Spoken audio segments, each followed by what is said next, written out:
Bonjour à toutes et à tous, on se retrouve aujourd'hui pour une nouvelle vidéo et ça sera un update lecture où je vais vous parler de 3 de mes dernières lectures et on commence tout de suite. On commence par le tome 1 du roman de Romy de Lou Marceau chez BMR. On retrouve ici Romy, une jeune avocate et prof de yoga qui va faire la connaissance de Raphaël lors de son premier cours de boxe auquel elle est allée pour accompagner sa meilleure amie. Romy est très rapidement attirée par Raphaël malgré son côté mec sans attache. En effet, Romy, après une relation, on va dire, un petit peu compliquée, a décidé de tenter l'abstinence. Pourquoi pas? Elle a perdu confiance dans son sex appeal et puis elle n'a pas forcément envie de s'embêter avec un mec. Ça, c'est ce qu'elle veut se persuader.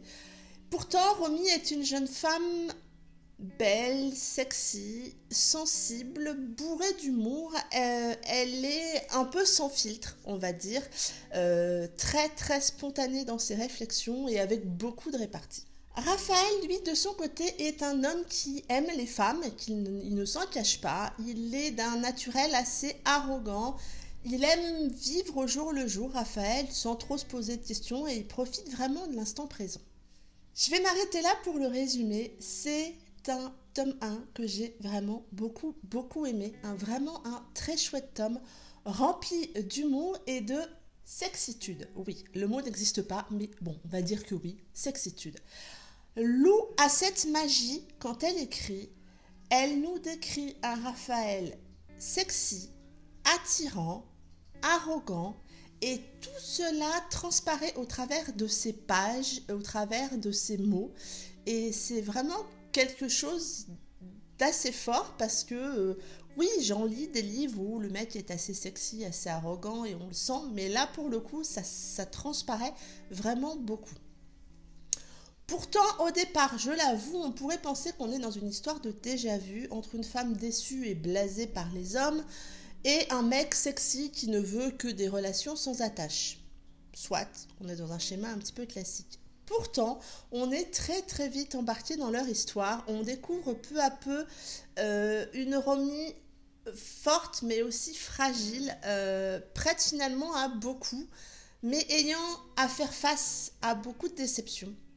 Et Romy, c'est un peu la copine qu'on a toute envie d'avoir, toujours présente, rigolote, qui aime malgré tout vivre, qui ne se laisse pas forcément embarquer dans trop de morosité. Voilà, un peu la copine qu'on a toute envie d'avoir.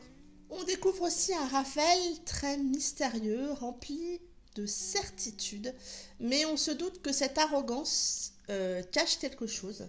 Il incarne l'homme avec un grand H, faisant tomber toutes les culottes des nanas, rien qu'avec son regard. Ça marche, ça le fait. On le découvre pourtant très drôle et très attentionné. On a aussi une belle panoplie de personnages secondaires, que ce soit les amis ou la sœur de Romy, qui finalement amènent de l'humour, amènent de la joie, mais aussi permettent à Romy de se poser les bonnes questions. Elles sont toujours pleines de bonnes questions et de bons raisonnements. Du côté de Raphaël, ce sont ses collègues qui jouent, eux, le rôle d'amener un mystère autour de cet homme. On en apprend un petit peu, mais sans trop en savoir. Donc c'est vrai que ça amène un petit peu de suspense. La plume de Lou, pour moi, est juste magique. Elle est légère, elle est très prenante, elle est très fluide. L'humour est justement dosé. On a dans ce roman des répliques parfaites qui nous donnent juste le sourire. On n'a que le point de vue de Romy dans ce roman. En tout cas dans ce tome 1, je ne suis pas sûre que ce soit le cas dans ce tome 2, j'ai un doute. Et du coup, le fait de n'avoir que le point de vue de Romy amène, on va dire, ou en tout cas continue à amener ce mystère autour de Raphaël. On ressent beaucoup d'émotions contradictoires, que ça soit de la joie, du rire, de l'agacement, et en particulier vis-à-vis de Raphaël de temps en temps, mais aussi d'Isabella. Isabella. Et on ressent aussi de la tendresse, on ressent vraiment beaucoup de choses. On a aussi très chaud dans ce roman. C'est pas un roman érotique.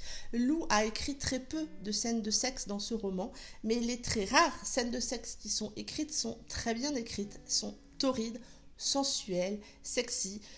Et oui, on a un peu chaud quand même. Pour moi, tout est très bien dosé par l'auteur. Bref, un tome 1 que j'ai beaucoup aimé. J'ai vraiment hâte de lire le second tome de cette duologie qui est sorti récemment et que j'ai déjà acheté.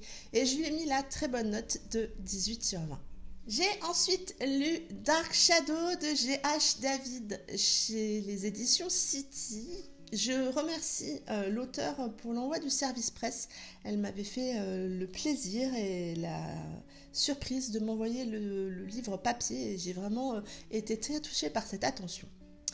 On retrouve ici Jennifer qui est une ancienne membre d'une cellule terroriste irlandaise et Jennifer a été bannie de son clan il y a quelques années. En effet, elle entretenait une relation interdite avec Sean. Sean qui était un capitaine de milice adverse. À eux deux, ils ont un peu brisé un tabou et elle a dû finalement s'enfuir pour sauver sa vie. Des années plus tard, donc aujourd'hui, on retrouve Jennifer et elle est entre guillemets de retour pour affronter son passé. Elle va refaire surface dans la ville où habite Sean et va, on va dire, complètement bouleverser son quotidien. Sean voit réapparaître l'amour de sa vie qui finalement il ne l'a pas oublié et c'est très perturbant pour lui. Jennifer veut en effet faire ou apprendre la vérité autour de la mort de sa meilleure amie Dory qui était la sœur de Sean. C'était vraiment une excellente lecture autour d'un moment de l'histoire que finalement je connais peu mais qui m'intéresse bien, je me suis vraiment laissée emporter et ce roman l'a fait avec moi. On a une alternance de points de vue entre Sean et Jennifer avec quelques flashbacks dans le passé qui finalement vont nous permettre de comprendre leur histoire au fur et à mesure. Jennifer est une héroïne à laquelle on ne peut que s'attacher. Elle est forte, elle n'a peur de rien, elle a un fort sentiment de vengeance, ça prédomine vraiment beaucoup dans ces discussions et elle a un fort attachement à Sean. Ce sentiment finalement qui les unit est extrêmement fort et on se rend compte de la force de ce sentiment quand on va apprendre leur histoire au fil des pages. Tout ce qu'ils ont vécu, tout ce qu'ils ont perdu par amour, tout ce qu'ils ont dû faire par amour.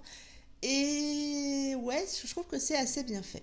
La plume de l'auteur est fluide, elle est... Je dirais pas légère parce que le contenu est compliqué et du coup il y a une certaine noirceur dans sa plume, mais elle est fluide, le rythme est très soutenu et on est pour moi très bien plongé dans les conflits irlandais et on sent du coup les recherches que l'auteur a fait, ça rend pour le coup le récit très crédible.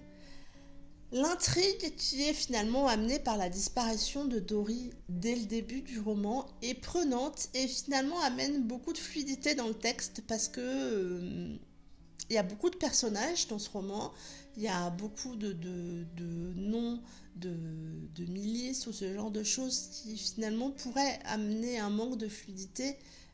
Mais c'est bien fait, elle amène son histoire tout le long et oui, moi j'ai trouvé ça très très bien. J'avoue vraiment avoir hâte de connaître l'histoire des deux frères de Jennifer. Je crois savoir que c'est en discussion pour sortir les histoires suivantes. Bref, c'est une très très bonne lecture. Je lui ai mis la note de 16 sur 20. Et si c'est, on va dire, un moment de l'histoire que vous ne connaissez pas, je ne peux que vous conseiller ce roman. On va terminer cette update lecture par le tome 3 de la saga Mystérieux. Ce tome 3 s'appelle Rédemption de Amandine Ray chez Aramco Éditions. Je remercie Aramco Éditions et Amandine pour l'envoi du service presse. Vous savez à quel point j'aime cette saga et vous savez à quel point j'appréhendais de lire ce tome 3. Je l'appréhendais parce que c'est le dernier tome. Je l'appréhendais parce que je sentais que ça allait être quelque chose de compliqué. Et oui, c'est le dernier tome, donc j'ai toujours du mal à le laisser partir. Et là, ça a été très très compliqué. Je ne vais pas vous faire de longs résumés pour la simple et bonne raison que c'est un troisième tome justement, pour la simple et bonne raison que tous les trois tomes sont vraiment liés les uns aux autres. On retrouve juste ici A et Amiliana ainsi que Crew et Kendra quelques temps après le tome 2. C'est vraiment pas une période très longue après le tome 2. Entre A qui est prêt à tout faire pour reconquérir Amiliana et Crew qui a un fort sentiment de vengeance vis-à-vis de ce qu'a vécu Kendra, ce tome est tout simplement explosif. Ça va être compliqué de vous en parler parce que pour moi, ce tome 3 est juste parfait. Amandine, dans cette saga, pour moi, n'a jamais choisi la simplicité et pour le coup, dans ce troisième tome, elle n'a vraiment pas choisi la simplicité. On a là un dernier tome dur, un dernier tome noir, mais un dernier tome très puissant. Puissant par tout ce que vous allez pouvoir ressentir, puissant par les événements, puissant par le rythme qu'elle donne à l'histoire. Et voilà quoi, on retrouve nos 4 personnages avec beaucoup de plaisir. On va souffrir avec eux, on va pleurer avec eux et mon Dieu, qu'est-ce que vous allez pleurer dans ce tome 3. On va espérer avec eux. Vraiment, je suis passée par un panel d'émotions juste plus fortes les unes que les autres. Ce tome 3 m'a complètement dévastée parce que, comme je vous le disais, c'est le dernier tome, parce qu'il est explosif à tous les niveaux et que cela confirme mon coup de cœur pour cette saga, vraiment. Ce tome 3, il est audacieux parce que il fallait oser faire les choix qu'elle a fait et pour moi, ces choix compliqués sont les meilleurs parce que on est là dans une saga noire depuis le départ. Le tome 2 était déjà plus compliqué que le tome 1 et le tome 3 est encore plus compliqué que le tome 2. C'est un concentré d'émotions, un concentré noirceur qui monte vraiment crescendo et ça nous prend vraiment des tripes. On a dans cette saga, mais encore plus je trouve dans ce tome 3, des mâles sexy, des bourré de testostérone, on a des femmes fortes, au fort caractère. C'est un tome rempli d'histoires d'amitié, d'histoires d'amour et d'histoires de fraternité et tout ça de manière très forte. C'est vraiment une saga que je vous recommande. Je pense que vous avez compris que j'avais aimé le tome 1 et le tome 2, mais franchement, ce tome 3 m'a retourné le cerveau et je peux que vous conseiller cette saga. Elle monte en puissance de tome en tome, elle monte en noirceur, elle monte en violence, elle monte aussi en amour. C'est une histoire très forte, comme moi je les aime, avec des choix audacieux pris par l'auteur.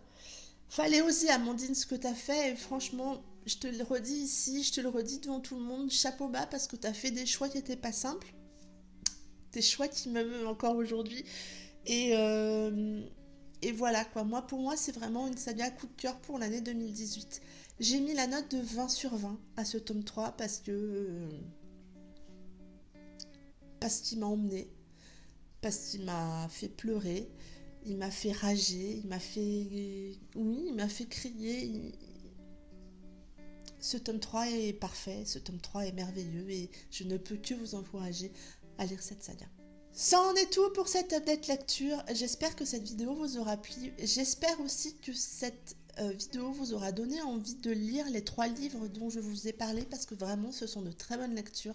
N'hésitez pas à venir me dire tout ça en commentaire. Je me ferai un plaisir de vous répondre. En attendant, je vous souhaite de très belles lectures, une très bonne semaine, de très bonnes vacances si vous avez la chance d'en avoir. Et je vous dis à très bientôt pour une prochaine vidéo. Bye bye!